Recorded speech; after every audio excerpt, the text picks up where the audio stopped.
Hello friends, welcome to my channel. வாங்க வீடியோக்குள்ளே போகலாம்.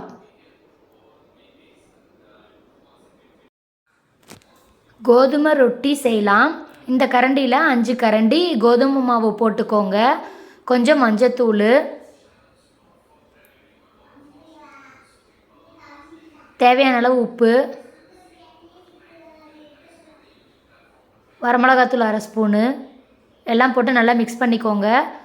வெங்காயம் வணக்கி வச்சுருக்கேன். அந்த வெங்காயத்தை இதில் எல்லாம் கொட்டிக்கோங்க. கொட்டிட்டு நல்லா இதை மிக்ஸ் பண்ணி வச்சுக்கலாம். அதில் கருவேப்பிலையும் கொத்தமல்லி தலையும் அதிலே போட்டு நான் வணக்கிட்டேன்.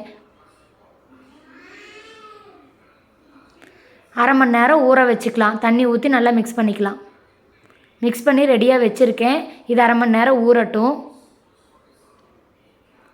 1/2 மணி நேரம் ஊறிடுச்சு.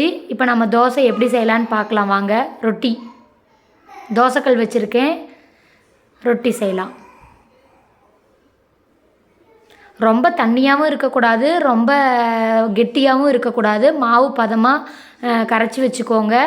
ஒரு கிண்ணத்தில் தண்ணி வச்சுட்டு அந்த தண்ணியை தொட்டு இப்படி நீங்கள் தோசைக்கல்ல இப்படி பண்ணிக்கலாம். இல்லை வாழை இலை இருந்ததுன்னா அதில் நீங்கள் மாவு வச்சுட்டு வாழை இலை வச்சு கூட இந்த ரொட்டி தட்டுவாங்க. இந்த ரொட்டி ரொம்ப நல்லாயிருக்கும். சைடிஷ்லாம் எதுவுமே இதுக்கு தேவையே இல்லை.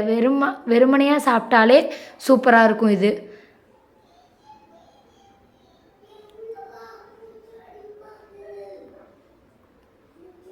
கொஞ்சம் எண்ணெய் விட்டுக்கோங்க.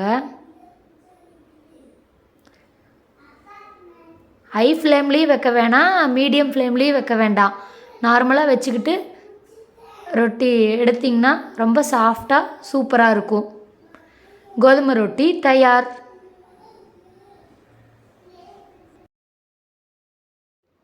தேங்க்ஸ் ஃபார் வாட்சிங். வீடியோ பிடிச்சிருந்தா லைக் பண்ணுங்கள், ஷேர் பண்ணுங்கள், மறக்காமல் சப்ஸ்கிரைப் பண்ணுங்கள்.